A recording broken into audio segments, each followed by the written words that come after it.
Nggak mesti organisasi publik, Mas. Bisa masyarakat biasa pun bisa. Bisa dari pemerintah bisa.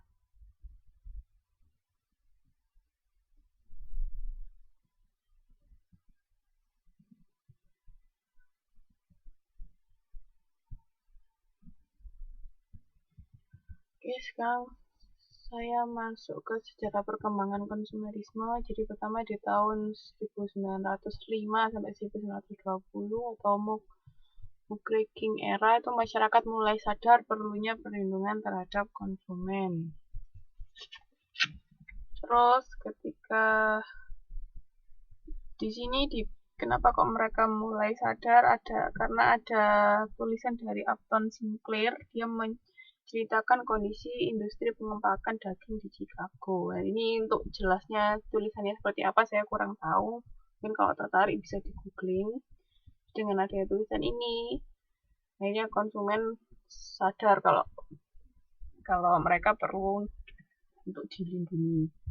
Nah, terus habis itu di tahun 1927 sampai 1939 itu termasuk era informasi.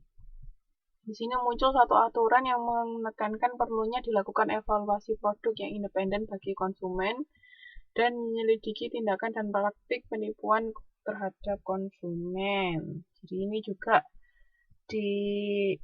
dipicu karena adanya buku mengenai periklanan dan pengemasan produk yang dapat menyesatkan konsumen dalam memilih produknya. Buku ini ditulis oleh Stuart Case sama F. J. Sling. Di situ. Jadi sudah mulai muncul adanya aturan untuk mengevaluasi suatu produk. Itu era informasi ya.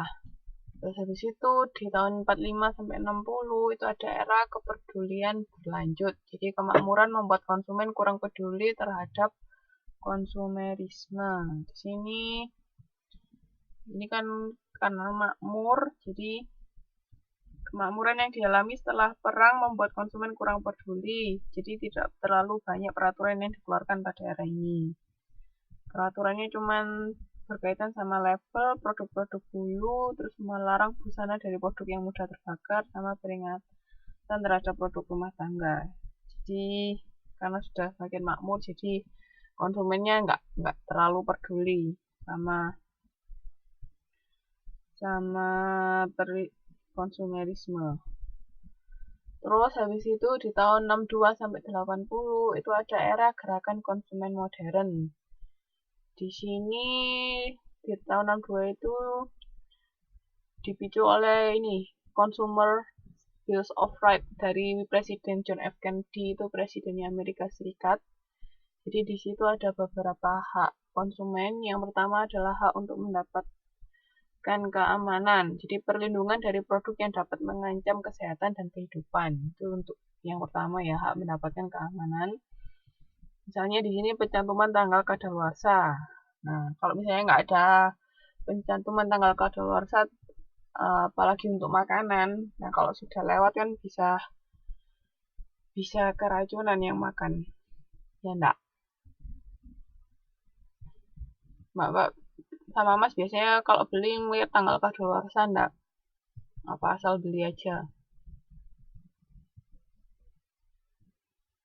Perhatiin enggak?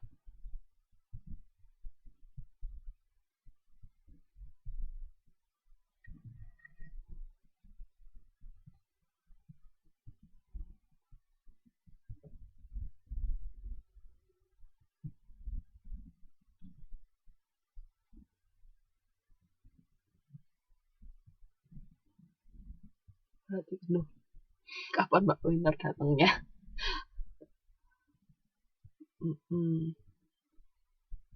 Karena ada juga, apalagi kalau yang makanan basah yang Mas Didik bilang kan biasanya enggak lebih dari seminggu toh, kadang-kadang. Jadi harus diperhatikan ya tanggal kadaluarsa. Jangan sampai dipakai. Ini kayak sekarang hampir semua ada deh, nggak hanya makanan kan, kayak kosmetik itu juga ada. Iya, itu apalagi hampir banyak sekarang yang sudah ada tanggal kadaluarsa, obat-obatan itu juga. Oke. Terus yang kedua itu hak konsumen untuk mendapatkan informasi. Jadi ini adalah perlindungan dari kecurangan, penipuan, atau informasi yang membingungkan dan menyesatkan melalui iklan. Pernah nggak merasa bingung melihat iklan dari suatu produk? Ini contohnya ini untuk pencantuman cara menggunakan produk dan kandungan produk yang jelas. Mbak pernah bingung nggak dengan informasi yang diberikan oleh produsen?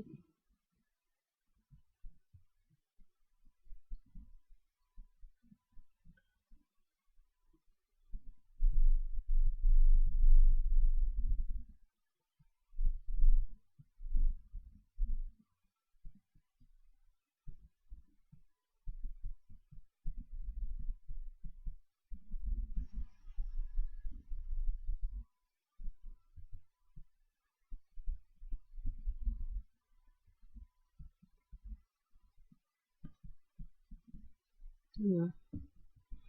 Terus yang ketiga, lanjutkan kalau ada yang jawab. Yang ketiga itu hak konsumen untuk memilih. Jadi hak untuk dapat mengakses beragam produk dengan harga yang kompetitif. Jadi nggak ada yang bisa melarang siapapun untuk tidak boleh membeli suatu produk. Jadi kita masing-masing individu berhak untuk beli apapun yang kita mau. Jadi nggak ada yang bisa melarang. Oke. Jadi di sini contohnya tersedianya berbagai perusahaan penerbangan di Indonesia yang menawarkan jalur penerbangan yang sama dengan harga bervariasi. Terus, jadi sebelumnya kan industri penerbangan di Indonesia cuma dikelola Garuda, tapi sekarang sudah banyak perusahaan lain. Nah, kita sebagai konsumen bebas kita mau milih yang mana. Jadi bisa hampir sama kayak dulu misalnya waktu pemilu, kalau PNS harus milih satu partai kan, tapi sekarang sudah bebas bisa milih seperti itu. Jadi hak untuk memilih. Yang keempat itu hak untuk didengar. Jadi mengemukakan pendapat sehingga konsumen dapat menyampaikan keinginannya dan dapat diterima dengan baik dan simpatik terkait dengan aturan pemerintah. Jadi sekarang kan sudah banyak, kalau mbak perhatikan sama mas, ada kritik dan saran atau juga ada call center yang 24 hours. Jadi kalau ada komplain apa-apa bisa langsung telepon ya kan. Seperti itu. Pernah nggak komplain langsung kayak kalau Mbak Suci tadi kan dikembalikan. Nah, tapi maksudnya yang komplain melalui call center ada yang pernah nggak? Pernah. Komplain apa Mbak Suci?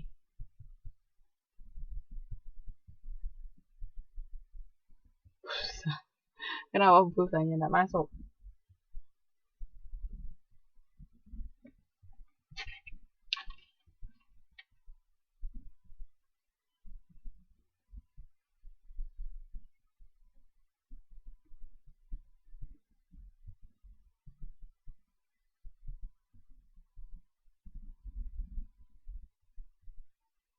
Habisnya, sih. Iya, iya. Kadang-kadang juga kita nggak ngapa-ngapain kayak tiba-tiba kesedot misalnya. Oke. Nah, terus di sini kan tadi kan kalau dari Presiden John F. Kennedy kan ada 4.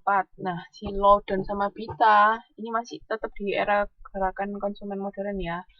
Mereka menambahkan 2 hak lagi. Yang pertama, hak konsumen untuk memperoleh lingkungan yang bersih dan bebas polusi. Ya, enggak apa-apa Mbak Vera. Jadi misalnya di sini penggunaan bahan bakar tertentu yang mengurangi polusi udara atau polusi suara. Kayak dulu misalnya sepeda motor kan ada yang 2 tak sama 4 tak. Nah sekarang kan nggak boleh tuh pakai yang sepeda motor 2 tak kayaknya sudah nggak ada di Indo. Karena itu kan asapnya nggak karuan, asap dari knalpot. Tapi kalau pakai yang 4 tak kan nggak terlalu bikin sesak asap knalpotnya. Dan itu termasuk salah satu untuk melindungi konsumen memperoleh lingkungan yang bersih dan bebas polusi. Itu. Terus yang kedua itu hak konsumen